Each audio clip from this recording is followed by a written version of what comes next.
All right, next up we have Tom Bland, who's the Chairman and CEO of Aquafiber Technologies.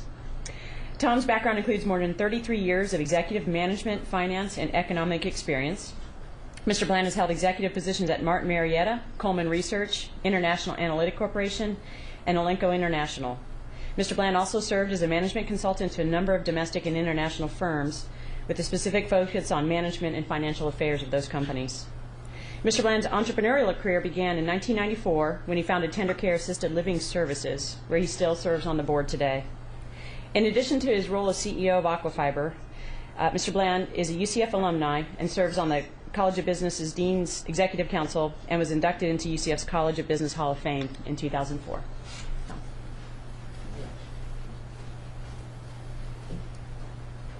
Thanks, Kirsty. I'd like to thank everyone that's here for coming to this great first of the series event. I'd also like to announce that I'd like Aquafiber to be a co-sponsor for the rest of the series, and we'll do whatever we can do to help. Basically, I'm gonna make it simple. I was gonna start out by saying we excel in organic thin film layers, which we grow organic solar and carbon capture cells upon. But I'm going to change that. Is that we're an algae firm. Okay, we grow algae, we harvest algae. But what do we do with the algae, and why are we bothering? Well, basically, we're a water remediation firm. Remediation's a fancy word. We clean water, primarily surface water, and we've been at this for 8.5 years. We have been in R&D just about that entire time. We have bid on 2 contracts, and we won both of them. Recently, our contract to remediate 5 metric tons of phosphorus from Lake Jesup will probably begin the first quarter of next year. And it's unique in that I opened my mouth in 2003 in Key West at a water conference and said, I believe that as a taxpayer, I'm tired of paying money to companies who say they can do things but end up not being able to do them, and we've wasted our money. So I think we should go for pay-for-performance contracts. Well, somebody was in the audience that listened to that. And so 2.5 years later, out came the RFP that we responded to, which said it's pay-for-performance. They pay us for a pound of phosphorus removed. We have to go to the DEP, to the district, to the Corps of Engineers, all these places. We have to get all the permits. Then we have to sink all the money into the equipment in the ground, and then we have to do our thing and remediate the water. And we only get paid when we take a pound of phosphorus out of the ground, out of the water. Well, we love it. We're going to excel, and we've had 8.5 years to prove it to ourselves, et cetera. But we've gone slightly beyond water remediation, even though that's what we do. We recently discovered that there are alternative energy implications to our biomass. And do we produce biomass? We produce tons and tons of biomass. Tons and tons of biomass. Matter of fact, when we first came into existence, I was asked by a Fortune 200 company to start Aquafiber because they had a technology similar to what we use, and their Achilles heel, they thought, was the fact that it made tons and tons of biomass daily, and they didn't know how to get rid of it. Well, of course, I didn't know how to get rid of it either, but we've learned, and alternative energy is a key focus. Now, we have not made ourselves known to the media. We have not gone out and spun ourselves. We have a very low-key website, which basically is a woman's skirt. It's short enough to cover the subject, long enough to keep it interesting, or did I just say that backwards?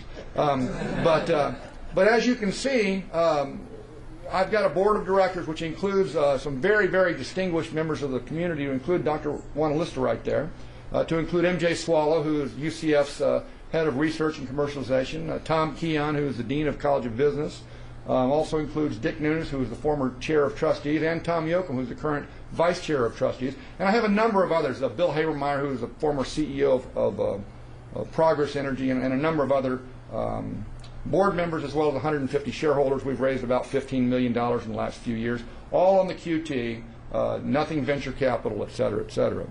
So how do we do what we do? Well, we use algae. The problem is we have 23 patents in 20 countries, including the U.S., and 21 patents pending, but those patent pendings we treat as trade secret.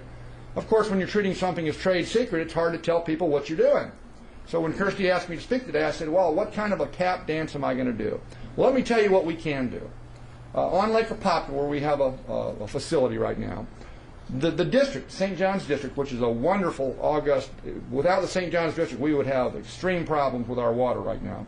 But they've worked on Lake Apopka for nearly 2 decades, a decade and a half. And their system takes out about 7 pounds of phosphorus per year per acre of land that they flow water over.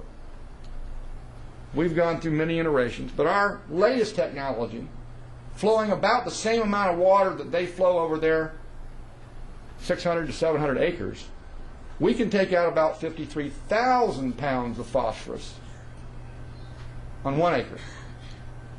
So 7 pounds per acre per year, we can take out 53,000 pounds per acre per year. That's a fact. It's not a brag. So fast forward, what do we do with all that biomass? Well, gee whiz, in 2001 we took biomass up to Dr. Alex Green at the University of Florida, and he pyrolyzed it. And whoa, we had a huge hydrogen yield. We didn't know what to do with hydrogen. There wasn't a market for hydrogen. Recently, we've gone to a number of utility firms here in Florida, and we've discovered that we can help sequester their carbon. Because the number one thing that algae does is it consumes carbon. It consumes phosphorus. It consumes nitrogen. Of course, we use algae and all those good things in it to do something. We've discovered that we can, for example, in a local utility, which will go unnamed because we don't have a deal with them, but we're in talks with them. We made a presentation whereby we could sequester 25% or more of their daily carbon emissions.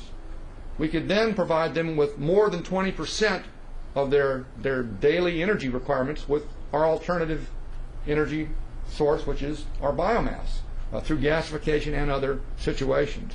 We've also discovered that we can do some pretty cool things with this biomass. We can make some non-petroleum polymers.